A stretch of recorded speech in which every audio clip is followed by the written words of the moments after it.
नमस्कार मित्रों, स्वागत है आपका। बने रहिए बनारसी अंचल के साथ। तो आज हम दिल्ली सल्तनत गुलाम वंश को कंप्लीट करेंगे। पहला क्वेश्चन, भारत में गुलाम वंश की नींव किसने डाली? मोहम्मद गौरी, कुतुबुद्दीन ऐबक, इल्तुतमिश या बलबन? तो गुलाम वंश की नींव डाली आपके कुतुबुद्दीन ऐबक ने। दूसरा, भारत में दास वंश की स्थापना किसने की थी? गयासुद्दीन, कुतुबुद्दीन, इल्तुतमिश या मोहम्मद गौरी? तो भारत में दास राजवंश की स्थापना आपके की कुतुबुद्दीन ऐबक ने।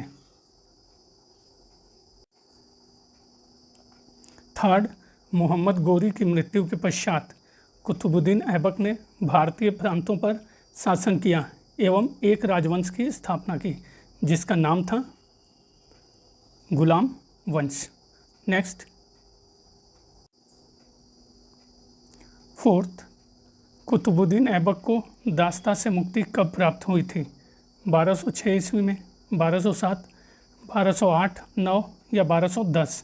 तो कुतुबुद्दीन ऐबक को दास्ता से मुक्ति 1208-9 में प्राप्त हुई। फिफ्थ, निम्न में से गुलाम वंश का सुल्तान नहीं था? कैकुबाद, कुतुबुद्दीन मुबारक शाह, रुकनुद्दीन फिरोज शाह या अलाउद्दीन मसूद शाह? तो जो गुलाम वंश का सुल्तान नहीं था वह था आपका कुतुबुद्दीन मुबारक शाह। कैकुबाद, रुकनुद्दीन, अलाउद्दीन ये गुलाम वंश के सुल्तान थे। सिक्स्थ, कुतुबुद्दीन ऐबक ने किस स्थान से शासन का संचालन किया? लाहौर, दिल्ली, मुल्तान, अजमेर? तो कुतुबुद्दीन ऐबक ने जिस स्थान से शासन का संचालन किया वह है लाहौर। नेक्स्ट, सेवेंथ, सुल्तान कुतुबुद्दीन ऐबक की राजधानी थी लाहौर, दिल्ली, अजमेर, लखनौती? तो सुल्तान कुतुबुद्दीन ऐबक की राजधानी आपके लाहौर थी। एट्थ, निम्नांकित में से कौन सा शासक लाख बख्श के नाम से जाना जाता था? कुतुबुद्दीन ऐबक, रजिया सुल्तान, फिरोज शाह तुगलक या शेर शाह? तो लाख बख्श के नाम से जाना जाने वाला आपका था कुतुबुद्दीन ऐबक।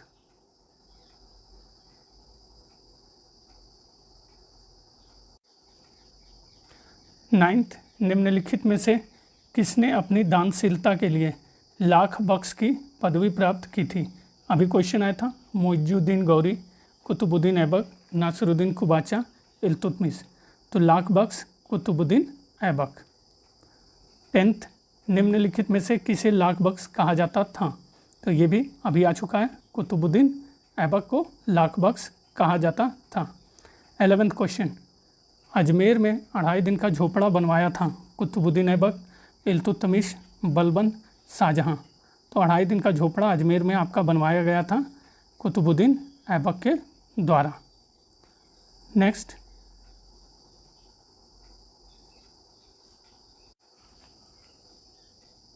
कुव्वत उल इस्लाम मस्जिद का निर्माण किसने कराया? आराम शाह, इल्तुतमिश, कुतुबुद्दीन ऐबक या नासिरुद्दीन? तो कुव्वत उल इस्लाम मस्जिद का निर्माण आपके कुतुबुद्दीन ऐबक ने कराया। 2.5 दिन का झोपड़ा अभी आया था मित्रों, अलाउद्दीन खिलजी, मोहम्मद गौरी, कुतुबुद्दीन ऐबक, फिरोज तुगलक? तो 2.5 दिन का झोपड़ा कुतुबुद्दीन ऐबक। नेक्स्ट, 14th, मृत्यु के उपरांत कुतुबुद्दीन ऐबक को दफनाया गया रावलपिंडी, इस्लामाबाद, लाहौर या दिल्ली? तो मृत्यु के उपरांत कुतुबुद्दीन ऐबक को दफनाया गया आपके लाहौर में। 15th, दास राजाओं में सबसे महान किसे माना जाता है? शमसुद्दीन इल्तुतमिश, कुतुबुद्दीन ऐबक, सुल्तान रजिया या बहराम शाह? तो दास राजाओं में सबसे महान आपका माना जाता है शमसुद्दीन इल्तुतमिश को।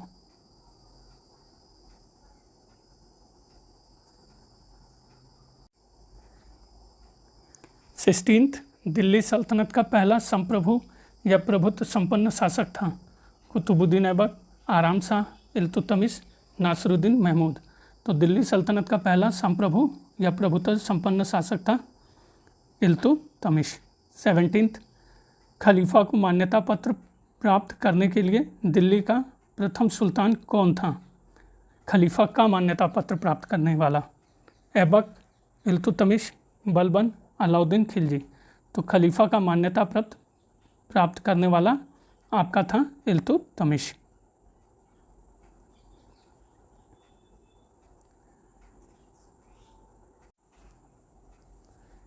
18 किस वर्ष बगदाद के खलीफा का दूत इल्तुतमिश के पदाभिषेक वाले एक औपचारिक पत्र के साथ दिल्ली पहुंचा? तो 1236, 1210, 1206 या 1229। तो जिस वर्ष बगदाद के खलीफा का दूत इल्तुतमिश के पदाभिषेक वाले एक औपचारिक पत्र के साथ दिल्ली पहुंचा, 1229 में। 19 सर्वप्रथम दिल्ली के किस सुल्तान को खलीफा ने नासिर अमीर उल मोमिनीन की उपाधि से नवाजा? कुतुबुद्दीन ऐबक, बलबन, इल्तुतमिश, रजिया। तो जिस सुल्तान को खलीफा ने नासिर अमीर उल मोमिनीन की उपाधि से नवाजा वो था आपका इल्तुतमिश।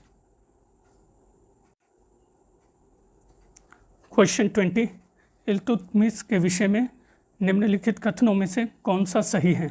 तो पहला कथन, अंदाज़ा लगाइए मित्रों, इल्तुतमिश ने अपने प्रभुत्व की मान्यता खलीफा द्वारा प्राप्त की।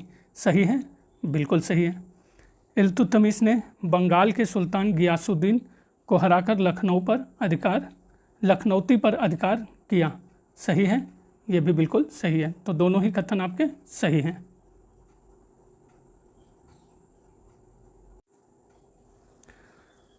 ट्वेंटी 21 निम्नलिखित में से किसने सर्वप्रथम सुल्तान की पदवी धारण की थी? कुतुबुद्दीन ऐबक, आराम शाह, रुकनुद्दीन फिरोज शाह या इल्तुतमिश? तो जिसने सर्वप्रथम सुल्तान की पदवी धारण की थी वह था आपका इल्तुतमिश। 22 दिल्ली सुल्तान का प्रथम वैधानिक सुल्तान कौन था? ऐबक, इल्तुतमिश, मोहम्मद गौरी या बलबन? तो प्रथम वैधानिक सुल्तान आपका था इल्तुतमिश।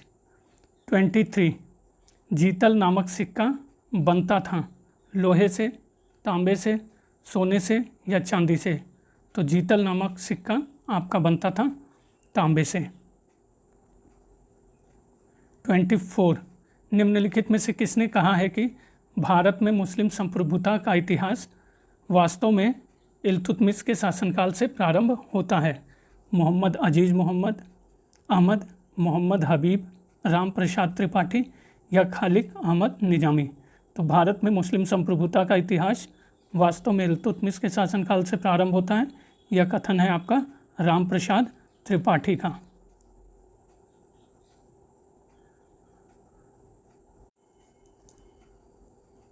25 निम्नलिखित में से किसने दिल्ली को सल्तनत की राजधानी के रूप में स्थापित की? कुतुबुद्दीन ऐबक, इल्तुतमिश, रजिया सुल्ताना या जलालुद्दीन खिलजी? तो जिसने दिल्ली को सल्तनत की राजधानी के रूप में स्थापित की वह था आपका इल्तुतमिश। 26 निम्नलिखित में से कौन रात्रि में अपना अधिकतर समय प्रार्थना एवं चिंतन में व्यतीत करता था? कुतुबुद्दीन ऐबक, इल्तुतमिश, रुकनुद्दीन या बलबन? तो जो रात्रि में अपना अधिकतर समय प्रार्थना और चिंतन में व्यतीत करता था वह है आपका इल्तुतमिश। 27 निम्नलिखित में से कौन हजार मर्दा कहलाता था? कबीर खां, मलिक जमालुद्दीन याकूत, एतगीन या निजामुल मुल्क? तो हजार मर्दा आपका कबीर खां कहलाता था। 28 इल्तुतमिश द्वारा सत्ता ग्रहण करने का क्या आधार था? यह ऐबक का दामाद था, उसने बल प्रयोग से सत्ता ग्रहण की, दिल्ली के तुर्क अमीरों व सैन्य अधिकारियों ने उसका चयन किया, लाहौर स्थित अमीरों द्वारा वह चयनित हुआ? तो इल्तुतमिश द्वारा सत्ता ग्रहण करने का आधार आपके था दिल्ली के तुर्क अमीरों व सैन्य अधिकारियों ने उसका चयन किया।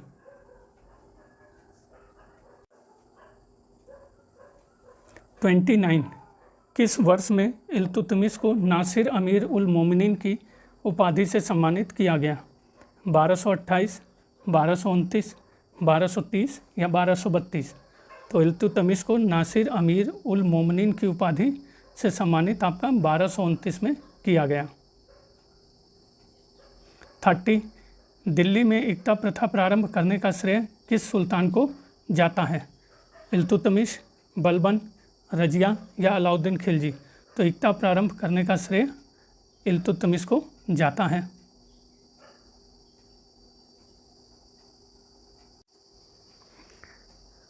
थर्टी वन, दिल्ली सल्तनत के किस शासक ने एकता प्रथा की शुरुआत की? बलबन, कुतुबुद्दीन ऐबक, इल्तुतमिश, अलाउद्दीन खिलजी। तो अभी यह आया था, एकता प्रथा की शुरुआत आपके इल्तुतमिश ने की। फिर से वही क्वेश्चन रिपीट किया है मित्रों, एकता व्यवस्था का प्रचलन किसने किया? 32 में भी, तो इल्तुतमिश। नेक्स्ट क्वेश्चन पे आते हैं, 33 भी वही क्वेश्चन है, एकता व्यवस्था लागू इल्तुतमिश। 34, अक्ता वह भूमि होती थी जिसकी आय पर नागरिक प्रशासन का नियंत्रण था, सैन्य प्रशासन का नियंत्रण था, काजी का नियंत्रण था, वक्फ का नियंत्रण था। तो अक्ता वह भूमि होती थी जिसकी आय पर आपके सैन्य प्रशासन का नियंत्रण था। 35, सुल्तान इल्तुतमिश के शासनकाल में न्याय चाहने वाले व्यक्ति को पहननी पड़ती थी लाल पोशाक, काली पोशाक, सफ़ेद या फिर हरी। तो इल्तुतमिश के शासनकाल में न्याय चाहने वाले व्यक्ति को आपके लाल पोशाक पहननी पड़ती थी। नेक्स्ट 36, इल्तुतमिश द्वारा गठित तुर्की अमीरों का समूह कहलाता था नायब, तैमूरी तुर्क, अफ़गानी या चहलगानी। तो इल्तुतमिश द्वारा गठित तुर्की अमीरों का समूह चहलगानी कहलाता था। 37, निम्नलिखित में से किस व्यक्ति ने इल्तुतमिश को एक ऐसा संदेश भेजा था जिसमें मंगोलों के खिलाफ गठबंधन की मांग थी? नासिर उद दीन कवाचा, जलालुद्दीन मांगबरनी, यलदौज या बख्तियार खिलजी। तो जिस व्यक्ति ने इल्तुतमिश को ऐसा संदेश भेजा जिसमें मंगोलों के खिलाफ गठबंधन की मांग थी, वह था आपका जलालुद्दीन मांगबरनी। नेक्स्ट 38, मंगोलों का आक्रमण सर्वप्रथम किस सुल्तान के समय में हुआ? इल्तुतमिश, बलबन, अलाउद्दीन खिलजी, शेरशाह। तो मंगोलों का आक्रमण सर्वप्रथम आपके इल्तुतमिश के शासनकाल में हुआ।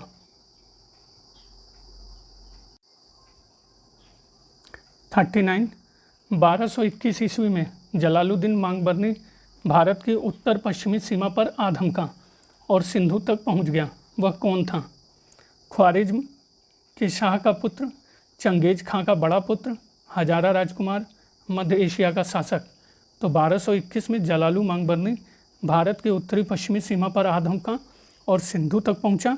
वह था आपका ख्वारिज्म के शाह का पुत्र। 40, अपने विख्यात नेता चंगेज खां के नेतृत्व में मंगोल प्रथम बार सन डैश में सिंधु नदी के किनारे संगठित हुए थे। तो मंगोल प्रथम बार सिंधु नदी के किनारे आपके 1221, 1222, 1223, 1224, तो 1221 में संगठित हुए थे। 41, दिल्ली का कौन सुल्तान मंगोल चंगेज खां का समकालीन था? इल्तुतमिश, रजिया, बलबन, अलाउद्दीन खिलजी। तो जो सुल्तान मंगोल चंगेज खां का समकालीन था, इल्तुतमिश।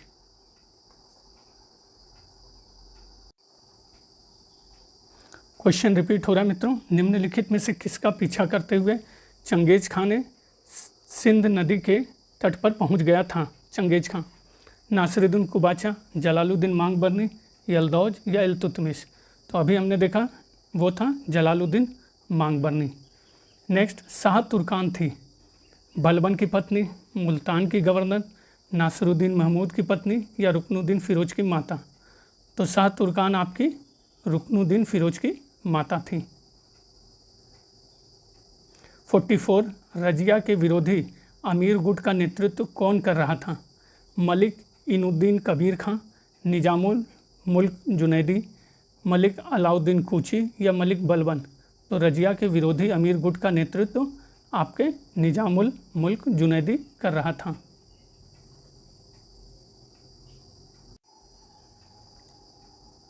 45, मिन्हाज ने अपने ग्रंथ तबकात-ए-नासिरी को समर्पित किया। इल्तुतमिश को, रजिया सुल्तान को, नासिरुद्दीन कुबाचा को या बलबन को। तो मित्रों इसका उत्तर स्टार में दिया हुआ है, तो इसको हम लोग पढ़ लेते हैं। मिन्हाजुस सिराज ने फ़ारसी भाषा में तबकात नासरी की रचना की थी। 13वीं शताब्दी में लिखी गई, यह महत्वपूर्ण है। मिनहाज नासरुद्दीन महमूद का दरबारी कवि था। उसने अपनी तबकात नासरी नासरुद्दीन महमूद को समर्पित किया और उसे अपना दिल्ली का आदर्श सुल्तान बनाया। तो यहाँ पे नासरुद्दीन खुबाचा दिया हुआ है, वो उत्तर होगा नासरुद्दीन महमूद। तो नेक्स्ट देख लेते हैं 46।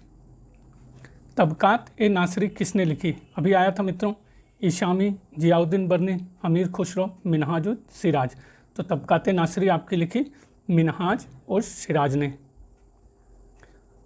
47। दिल्ली सल्तनत की गद्दी पर बैठने वाली पहली मुस्लिम महिला शासक थी। शाह तुर्कान, रजिया, महामनगा या जिज्जी बेगम। तो दिल्ली सल्तनत की गद्दी पर बैठने वाली पहली मुस्लिम महिला शासक आपके रजिया सुल्तान थी।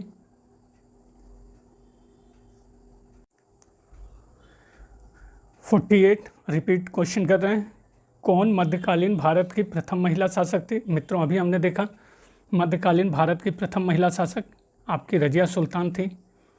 49 अमीर हाजिब के पद पर रजिया ने किसे नियुक्त किया था? जमालुद्दीन याकूत, कबीर खां, इख्तियारुद्दीन एतगीन या उक्त में से कोई नहीं। तो रजिया ने अमीर हाजिब के पद पर इख्तियारुद्दीन एतगीन को नियुक्त किया था। 50 सुन्नी और शियाओं के मध्य सबसे अधिक सांप्रदायिक विवाद किसके काल में हुआ? कुतुबुद्दीन ऐबक, बलबन, अलाउद्दीन खिलजी या रजिया। तो सुन्नी और शियाओं के मध्य सबसे अधिक सांप्रदायिक विवाद आपके हुआ था रजिया के समय में। नेक्स्ट 51 रजिया को उत्तराधिकारी बनाने वाली शाही विज्ञप्ति रचना इल्तुतमिश के लिए किसने की? मिनहाज उस सिराज, जियाउद्दीन बर्नी, मुशर्रफ अल मुमालिक या इसामी। तो रजिया को उत्तराधिकारी बनाने वाली शाही विज्ञप्ति रचना इल्तुतमिश के लिए मिनहाज उस सिराज ने की। 52 निम्न में से कौन एक महिला मध्यकालीन युग में शासिका नहीं रही? रजिया सुल्ताना थी या नहीं थी? मध्यकालीन युग में थी। रानी रुद्रम्मा, ये भी 1260 से 1291 थी या नहीं थी? अनुमान लगाइए। थी। ताराबाई 1700 से 1707 थी या नहीं थी? थी। रोशन आरा ये नहीं थी। 53 निम्नलिखित में से कौन सा शासक ममलूक वंश का था? अलाउद्दीन खिलजी, इब्राहिम लोदी, बलबन या मोहम्मद गौरी। तो ममलूक वंश का आपका बलबन था। 54 तुर्कान चहलगानी का संबंध किस तुर्की शासक से था? कुतुबुद्दीन ऐबक, इल्तुतमिश, नासिरुद्दीन महमूद या बलबन। तो तुर्कान चहलगानी का संबंध आपके इल्तुतमिश से था।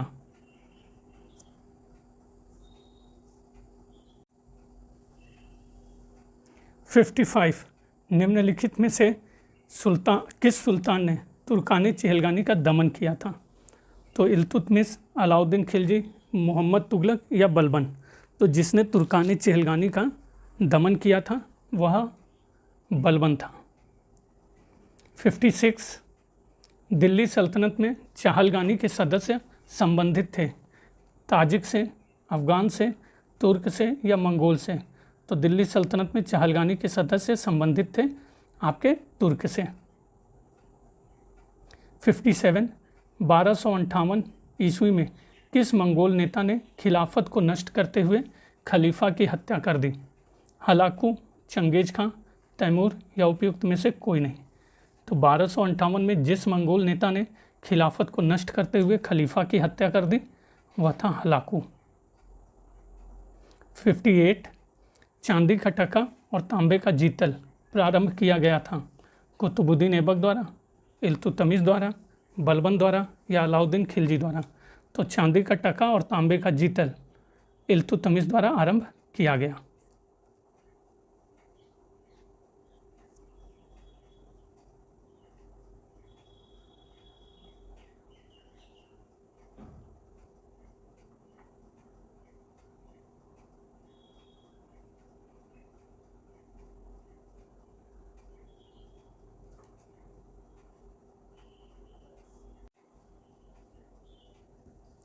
$59 दिल्ली सल्तनत का रजत टंका सबसे पहले किसके द्वारा जारी किया गया था? गयासुद्दीन बलबन, इल्तुतमिश, रजिया सुल्तान या कुतुबुद्दीन ऐबक? तो दिल्ली सुल्तान का रजत टंका सबसे पहले आपका जारी किया गया था इल्तुतमिश के द्वारा। 60 टंका तथा जीतल सिक्के किसने प्रारंभ किए? तो टंका तथा जीतल सिक्के अभी आया था मित्रों, इल्तुतमिश ने जारी किए। 61 गुलाम वंश के किस सुल्तान ने शुद्ध अरबी सिक्कों को चलाया? इल्तुतमिश, बलबन, कुतुबुद्दीन ऐबक? तो जिस सुल्तान ने शुद्ध अरबी सिक्कों को चलाया वह था आपका इल्तुतमिश। 62 चांदी की टंका और तांबे की जीतल मुद्राओं का प्रचलन किस शासक ने कराया? तो अभी फिर से रिपीट हो रहा है, सुल्तान या शमसुद्दीन इल्तुतमिश।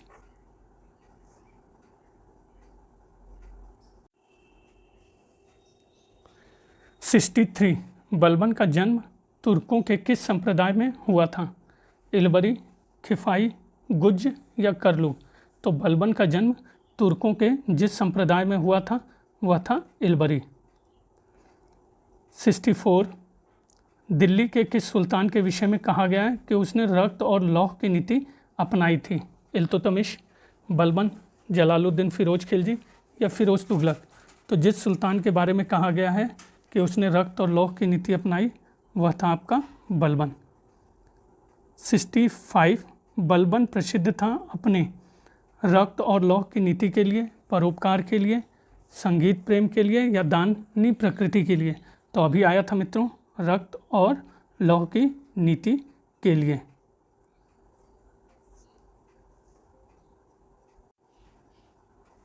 66 दिल्ली का प्रथम सुल्तान जिसने दरबार में गैर इस्लामी प्रथाओं का प्रचलन कराया कौन था? कुतुबुद्दीन ऐबक, इल्तुतमिश, बलबन, नासिरुद्दीन महमूद? तो प्रथम सुल्तान जिसने दरबार में गैर इस्लामिक प्रथाओं का प्रचलन कराया वह था बलबन। 67 ईरानी त्यौहार नवरोज का प्रचलन किसने प्रारंभ किया? फिरोज तुगलक, अलाउद्दीन खिलजी, इल्तुतमिश या बलबन? तो ईरानी त्यौहार नवरोज का प्रचलन बलबन ने प्रारंभ किया। 68 जिल अल्लाह जो राज्याधिकार संबंधी अवधारणा है किससे संबंधित है? बलबन, बहलोल लोदी, फिरोज तुगलक या इल्तुतमिश? तो जिल अल्लाह जो अधिकार संबंधी अवधारणा है संबंधित है बलबन से। सॉरी मित्रों। 69 वह मामलुक सुल्तान जो राजत्व के दैवी सिद्धांत का पक्षधर था? बलबन, कुतुबुद्दीन ऐबक, इल्तुतमिश या रजिया? तो वह मामलुक सुल्तान जो राजत्व के दैवी सिद्धांत का पक्षधर था बलबन।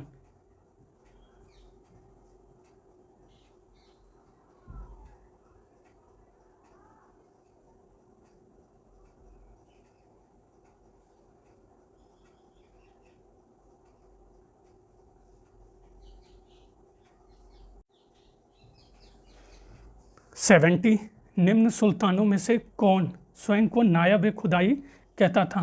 इल्तुतमिश, बलबन, अलाउद्दीन खिलजी या गियासुद्दीन तुगलक? तो जो स्वयं को नायब खुदाई कहता था वो है बलबन।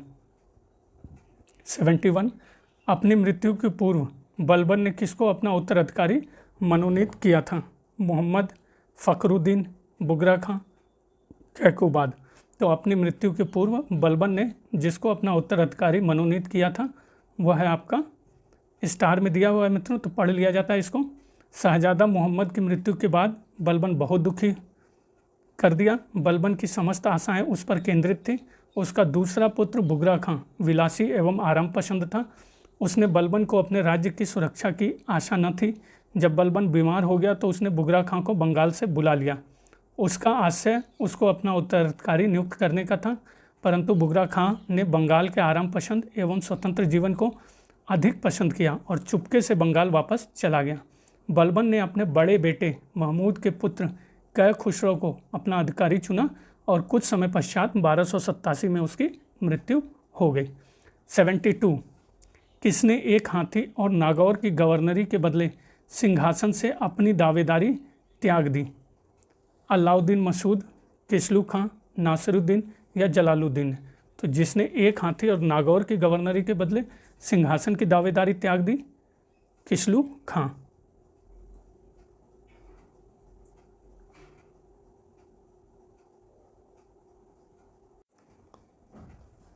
तो मित्रों अगला टॉपिक होगा खिलजी वंश, और ऐसे हम लोग पूरी घटना चक्र जो मध्यकालीन है और आधुनिक को कंप्लीट करेंगे मित्रों।